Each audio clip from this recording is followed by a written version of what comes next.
What to focus when at the net for recreational players? I mean, imagine this is a checklist, yeah, that you can think about every time you go on court or after your matches, you know, maybe do a checkup on the checklist and say, okay, I did this, I forgot this.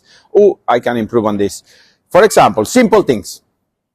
When you're at the net, your ready position is here. Even though this is something I consider zero skill needed, people are caught constantly here or there, or they drop, and then that's why these things happen. So your racket holder it's always important, but at the net, it's something that you really gotta remember. Not only because it's gonna be easier to place your racket, yes, but because you are gonna be ready for anything, and the racket position being like this will help you to achieve shots that are better with more slice, and it's just a good habit to have the racket up. Yeah.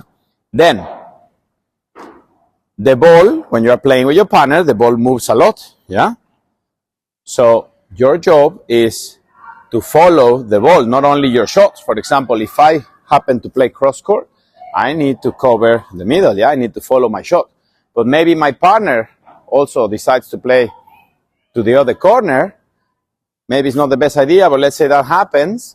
So then my job is to play without the ball and follow the shots constantly. Remember that if we can give you an example of how you need to cover the net, you need to be like window wipers, moving together, following the ball. That's very important. Then remember that you have two jobs at the net. You have the guy that goes for the overhead, and the other guy is the net lady or the net man. So that means that if my partner is getting an overhead, I don't need to get distracted looking at him or her and going back. Then nobody's really taking care of the net. So my job is, if my partner gets the lob, he is the overhead guy. And if I don't have the ball, my job is to be the net guy. As you get better, the net guy has to judge what is happening. And depending on that, sometimes you take a positional risk, yeah, to try to be more offensive with your position, or you take a little bit more defensive position, yeah, to maybe anticipate not to lose the net because you see that the guy is going to play a lob, so you back up a little bit to avoid getting past. Then, many times you are not in contact with the ball, but that doesn't mean that I want you stuck. So always bouncing, always a little bit active. We ask our players to be avatars. There are different avatars. You can be this avatar, you can be this avatar, you can be this avatar.